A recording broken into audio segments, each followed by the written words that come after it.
പ്രളയം വന്നു, കാലവർഷം കനത്തു, ഉരുൾപൊട്ടലും മറ്റുമായിട്ട് വലിയ ദുരന്തത്തിലേക്ക് നീങ്ങുമ്പോൾ അതിനേക്കാൾ വലിയ ദുരന്തമായി മാറുകയാണ് ഇവിടുത്തെ CPM സഖാക്കളും സൈബർ കമ്മികളും. മാത്രമല്ല, നമ്മൾ ഇതേ ശ്രദ്ധിച്ചിട്ടുണ്ട്, സാധാരണഗതിയിൽ ഇവർ ഞങ്ങൾ രക്ഷാപ്രവർത്തനത്തിന് ഇറങ്ങിയെന്നൊക്കെ വാർത്ത കൊടുക്കാറുള്ളത്, അത് ആഘോഷിക്കാറുള്ളതാണ് കുറച്ചും കൂടി. പക്ഷേ ഇപ്പോൾ ഇതെങ്ങനെയെങ്കിലും വലിയ ദുരന്തമാകട്ടെ അതിന് കുറ്റം പറഞ്ഞുകൊണ്ടേ ഇരിക്കുകയാണ്. എല്ലാം 4 ഭാഗത്തും കുറ്റം പറയുകയാണ്. ഈ നേരം കുറ്റം പറയാനുള്ളതല്ല, ഇത് ഇറങ്ങിയ ജനങ്ങളെ സഹായിക്കാനുള്ളതാണ് രാഷ്ട്രീയ പ്രവർത്തകർ എല്ലാവരും തന്നെ. നിങ്ങളെല്ലാം കൂടെ തോൽപ്പിച്ച് ഞങ്ങൾ വഴി കിടക്കുകയാണ്, അതുകൊണ്ട് നിങ്ങളുടെ ഇത് അനുഭവിച്ചെന്നുള്ള മട്ടിലാണ് പലരുടെയും പോസ്റ്റുകൾ നമുക്ക് മനസ്സിലാവുന്നത്. അതായത് നിങ്ങൾ അനുഭവിക്കുക, നിങ്ങൾ കോൺഗ്രസിന് വോട്ട് ചെയ്തില്ലേ, അതുകൊണ്ട് നിങ്ങൾ ഇത് അനുഭവിച്ചോളുക. DYFIക്കാരെ കിട്ടത്തില്ല ഇത് നന്നാക്കാൻ, പൊതിച്ചോറ് തരാൻ ഞങ്ങളെ കിട്ടത്തില്ല, നിങ്ങൾ പിന്നെ ഇതങ്ങ് അനുഭവിച്ചോളുക. യാതൊരു വിവരമില്ലാത്ത ആൾ സംസാരിക്കും പോലെയാണ്. നീ എൻ്റെ അടുത്ത് അങ്ങനെ ചെയ്തില്ല, ഞാൻ തിരിച്ചു ചെയ്തെന്നൊക്കെ പറയും പോലെയാണ്. ഇതാണ് ഇവരുടെ ട്രേഡ് മാർക്ക്. അന്തം കമ്മികളുടെ ട്രേഡ് മാർക്ക് എന്താണ്? ഞങ്ങൾ വോട്ട് ചെയ്യാത്തവരെയൊക്കെ വെടിവെച്ച് കൊള്ളണമെന്നുള്ള മനോഭാവമുള്ള ആൾക്കാരാണ്. ഞങ്ങളെ അധികാരത്തിലേറ്റാത്തതുകൊണ്ട് നിങ്ങളെല്ലാം എല്ലാത്തിനെയും കാച്ചിക്കണം. നിങ്ങൾക്ക് അത് തന്നെ പറഞ്ഞു, നിങ്ങൾ അനുഭവിക്കുക, നിങ്ങൾ അനുഭവിക്കുക എന്നാണ് പറഞ്ഞത്. പക്ഷെ അതിനിടയ്ക്ക് ഇന്നലെ ഈ ഒരൊറ്റ ദിവസം കൊണ്ട് ഈ കേരളം എന്നല്ല ലോകം മൊത്തം വൈറലായിരിക്കുകയാണ് ബിജിലിമോൻ. കോഴഞ്ചേരി ഏരിയ കമ്മിറ്റി അംഗമാണ് CPMന്റെ ബിജിലിമോൻ. ഇന്നലെ കൊണ്ട് ഒറ്റ ദിവസം കൊണ്ട് വൈറലായിരിക്കുന്നു. കാരണം നമ്മുടെ ഏഷ്യാനെറ്റിന്റെ പത്തനംതിട്ട റിപ്പോർട്ടറാണ്, എൻ്റെ അടുത്ത സുഹൃത്താണ് കൃഷ്ണമോഹൻ ഇന്നലെ ഒരു ലൈവ് ചെയ്യുന്നുണ്ട്. ഈ ലൈവ് ചെയ്യുന്നതിനിടയ്ക്കാണ് ഈ സംഭവം നടക്കുന്നത്. ഞാനത് വിഷ്വലി കണ്ടു. അപ്പം തന്നെ ഞാൻ മനസ്സിലോർക്കുകയും ചെയ്തു, എടാ ഇതെന്താണ് ഈ രത്നമ്മ എന്നാണ് തോന്നുന്നു അമ്മച്ചിയുടെ പേര്. ഈ അമ്മച്ചി എന്താണ് ഇങ്ങനെ പറയുന്നത്? അമ്മച്ചി പറയുന്നത് യുവന്മാരെ കൊണ്ടൊരു കാശിന് കൊള്ളത്തില്ല, യുവന്മാർ എന്താണ് ഇവിടെ കാണിച്ചു കൂട്ടുന്നത്, വിജയനായിരുന്നു ഇതിലും ഭേദം എന്ന് പറയും. അപ്പം ഇതൊക്കെ പറയുമ്പം നമ്മൾ ഒരാളും അപ്പുറത്ത് മാറി ഇങ്ങനെ മേലോട്ട് നോക്കി കൈയൊക്കെ തലയ്ക്ക് കൊടുത്തോണ്ട് ഇങ്ങനെ നിപ്പുണ്ട്, ഞാനൊന്നും അറിഞ്ഞില്ലേ രാമനാരായണ എന്ന പാട്ട്. അപ്പം ഞാൻ നോക്കുമ്പോൾ ഈ പുള്ളിയാളുടെ പരിചയമുണ്ട്. അത് കഴിയുന്ന പുറകെ ഈ കൃഷ്ണമോഹനാണെങ്കിൽ നേരെ അയാളുടെ അടുത്തായാലും അപ്പം അയാൾ ഇത് അതിരൂക്ഷമായിട്ട് വിമർശിക്കും. അപ്പോൾ നമുക്ക് മനസ്സിലായി, ഈ അമ്മച്ചി അന്തം കമ്മിയാണ്, ഈ നിൽക്കുന്ന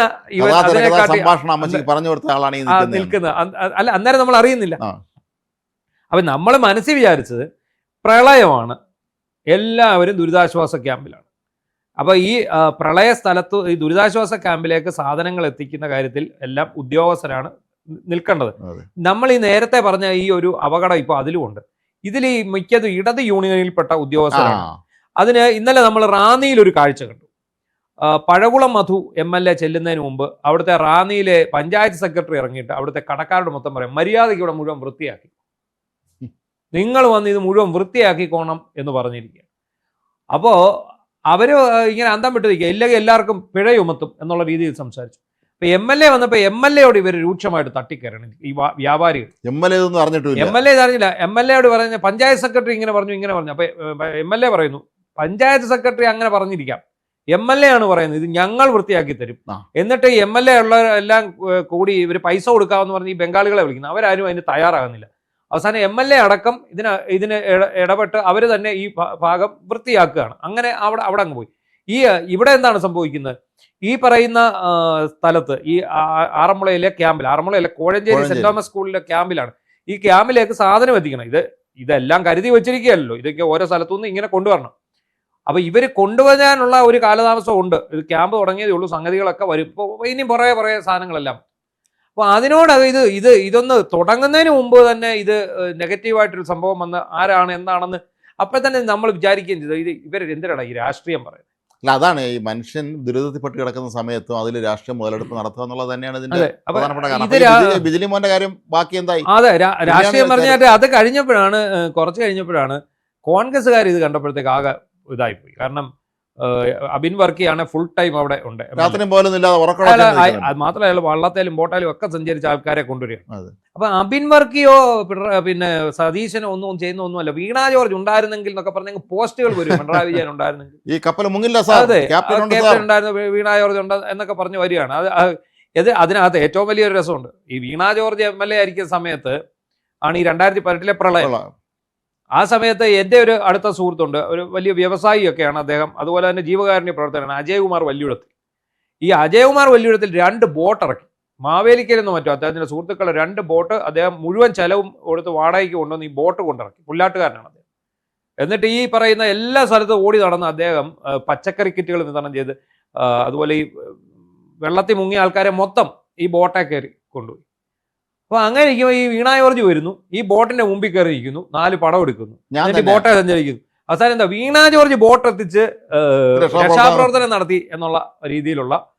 അപ്പൊ എന്താണ് നമ്മൾ കാണുന്നവരെന്താണ് വിചാരിക്കുന്നത്, ഓ ഇത് വീണ ജോർജ് ആണ് ചെയ്തിരിക്കുന്നത്, വീണ ജോർജ് MLA ഇത് ചെയ്തിരിക്കുന്നു. അപ്പൊ ഞാൻ അവസാനം ഇദ്ദേഹത്തോട് ചോദിച്ചു, ചേട്ടാ നിങ്ങൾക്ക് വേറെ ഒരു പണിയില്ലായിരുന്നു, നിങ്ങൾ ഈ ചെയ്തു കൂടി, നിങ്ങളതിന് അവരെ അതെ കയറ്റാൻ പോയി, നിങ്ങൾ കൊണ്ടുവന്നാണെങ്കിൽ അത് നിങ്ങൾ. അപ്പൊ പുള്ളി എന്നോട് പറഞ്ഞു, എനിക്ക് പബ്ലിസിറ്റി ഒന്നും ഒരു ആഗ്രഹമാണ് കാര്യം, അതുകൊണ്ട് ഞാൻ വന്ന് MLA അല്ലേ കയറിക്കോട്ടെ എന്ന് കരുതി. പക്ഷേ അവസാനം എന്തായി, ബോട്ട് കൊണ്ടുവന്ന് MLA ആയിട്ട് മാറി.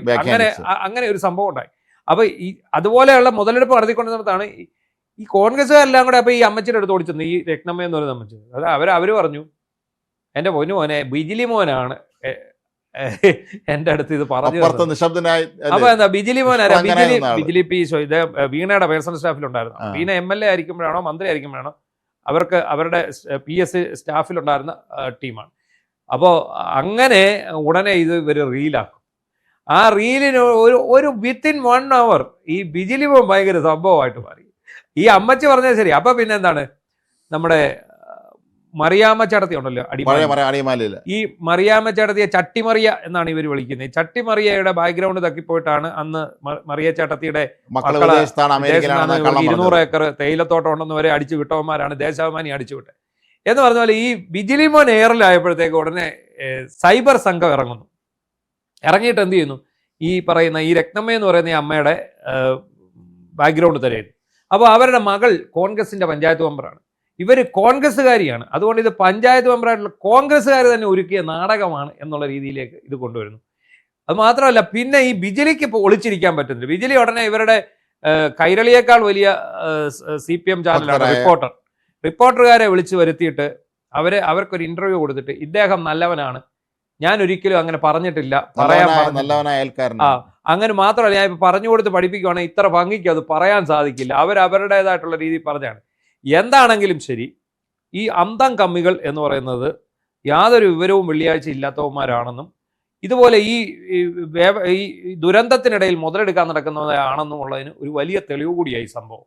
ബിജിലി മോൻ ഏതായാലും ഇവിടെയായി കൃത്യമായിട്ട് കാര്യങ്ങൾ പത്തനംതിട്ട ജില്ലയിൽ എല്ലായിടത്തും ചോദ്യം ചോദിക്കാനുള്ളത്, കഴിഞ്ഞ മുഖ്യമന്ത്രിയായിരുന്ന പിണറായി വിജയൻ ഭാര്യയും പേരക്കുട്ടിയും മക്കളെ എല്ലാവരും കൂട്ടി ഡച്ച് നെതർലാൻഡ്സിൽ പോയിട്ട് റൂം ഫോർ റിവർ കൊണ്ടുവരാൻ തീരുമാനിച്ചിരുന്നു. അപ്പോൾ റൂമുണ്ടോ റിവർ ഉണ്ടോ എന്ന് ആർക്കും അറിയില്ല. അതിന്റെ ചെലവായ പൈസയെക്കുറിച്ച് കൂടെ സംസാരിക്കണേ തെറ്റില്ല, വിശദീകരിക്കണം അവർ. അപ്പൊ ഇതിനകത്തെ പ്രശ്നം പ്രകൃതിക്ഷോഭമാണ്. ഈ പ്രകൃതിക്ഷോഭം എല്ലാ വർഷവും ഉണ്ടാകുന്നതാണ്. നമുക്കിത് തടയാനൊന്നും കഴിയില്ല. പിന്നെ എന്താണ്, അതിജീവിക്കുക മാത്രമേ പറ്റുകയുള്ളൂ. പക്ഷേ ഈ അതിജീവനത്തിൽ രാഷ്ട്രീയം കുത്തിക്കലർത്തുന്നതാണ്. ഇതിനകത്ത് സർവീസ് സംഘടനകൾ ഒറ്റ ഒരുത്തൻ രംഗത്തില്ലല്ലോ. ഇല്ല. ഈ പറയുന്ന NGO യൂണിയൻകാരുടെ ആൾക്കാരാണ് മൊത്തം ഈ ഉദ്യോഗസ്ഥന്മാരിരിക്കുന്നത്. ഇവന്മാരെല്ലാം ഇത് ചവിട്ടിപ്പിടിക്കും. മാത്രമല്ല, ഇവരെ സംബന്ധിച്ചിടത്തോളം ഈ സർക്കാർ ഉദ്യോഗസ്ഥന്മാരെയും ഒക്കെ തന്നെ വിന്യസിക്കുന്ന കാര്യത്തിൽ CPM അവരുടെ സംവിധാനമുണ്ട്. അവർ കേഡർ പാർട്ടിയാണ്, അവർക്കറിയാം. പക്ഷെ അവർ അതിലൊന്നും തന്നെ ചലിപ്പിച്ചിട്ടില്ല. അന്നേരം ഇവർ കയ്യും മെയ്യും മറന്ന് ഇറങ്ങും, ഈ ഉദ്യോഗസ്ഥരെല്ലാം ഇറങ്ങും. ഇപ്പൊ അവർ ഇറങ്ങുകയില്ല. എന്തുകൊണ്ടാണെന്ന് ചോദിച്ചാൽ മാക്സിമം ചീത്തവിളി ഈ സർക്കാർ കേട്ടോട്ടെ, ഇവർ കേട്ടോട്ടെ എന്നുള്ളതാണ് അവരെ കണ്ട. യാതൊരു ക്യാമ്പില് ഭക്ഷണം കിട്ടി 2 ദിവസം ഭക്ഷണം കിട്ടില്ലെന്ന് പറഞ്ഞ് ചില ആൾ സൈബർ ഇടത്തിൽ വളം വയ്ക്കുന്നുണ്ട്. ഈ അതിഥിത്തൊഴിലാളികളാണ് ഇവർ, മനുഷ്യരല്ലേ എന്ന് ചോദിച്ചുകൊണ്ട് പലരും ചോദിക്കുന്നു, അവർക്ക് ഭക്ഷണം കൊടുത്തില്ല. അത് ഭക്ഷണം കൊടുത്തില്ലെങ്കിൽ അത് വിവരം അറിയുന്നുണ്ടെങ്കിൽ അവിടെ എത്തിക്കാനുള്ള സംവിധാനം ഉണ്ടാവും. അതിന് ഈ ക്യാമ്പിനെല്ലാം ഒരു കോർഡിനേറ്റർ ഉണ്ടല്ലോ. ഈ കോർഡിനേറ്റർ അവിടെ പോയി കിടക്കുകയാണ്. അതുപോലെ തഹസീൽദാർമാര്, ഡെപ്യൂട്ടി തഹസീൽദാർമാര്, RMO, DMO, SP, പോലീസ് എല്ലാവരും ഉണ്ടല്ലോ. ഇതെല്ലാം കൂടെ ഒന്നിച്ച് LDF സർക്കാർ വരുമ്പോൾ ഇതെല്ലാം ഒന്നിച്ച് പ്രവർത്തിക്കും. കോൺഗ്രസ് വരുന്നുണ്ടെങ്കിൽ ഇത് എന്തുകൊണ്ട് പ്രവർത്തിക്കുന്നില്ല എന്ന് ചോദിച്ചാൽ അതിനകത്ത് വ്യക്തമായ രാഷ്ട്രീയം തന്നെയാണുള്ളത്. ഇനി ആ ഒരു സംശയമില്ല. എന്തായാലും സാധാരണഗതിയിൽ ഇത്തരം സംഭവങ്ങൾ ഉണ്ടാകുമ്പോൾ തിരുവനന്തപുരത്ത് ഒരു വാർ റൂമൊക്കെ ഗവൺമെന്റ് സെക്രട്ടേറിയറ്റിൽ സജ്ജീകരിക്കും, അവിടെ നിന്ന് കാര്യങ്ങൾ ഏകോപിപ്പിക്കുകയും ചെയ്യുന്ന ഒരു സംവിധാനം ഉണ്ടായിരുന്നു. ഇത്തവണ അത് അങ്ങനെ ഉണ്ടായിട്ടില്ലയോ എന്ന് സ്വാഭാവികമായിട്ട് നമ്മൾ സംശയിക്കേണ്ടി വരും. ഒന്ന് അന്വേഷിക്കേണ്ട കാര്യമാണ്. എന്തായാലും എപ്പോഴും ഇവരുടെ ഭാഗത്ത് നിന്ന് CPMന്റെ ഒരു മനോഭാവം ഇതാണ്, ഞങ്ങളല്ലാത്തവരൊക്കെ തൊലഞ്ഞു പോകട്ടെ എന്നുള്ള ഒരു മനോഭാവമാണ്. ഇപ്പൊ എല്ലാ ജനങ്ങളോടും ഇവർക്ക് കലിപ്പാണ്.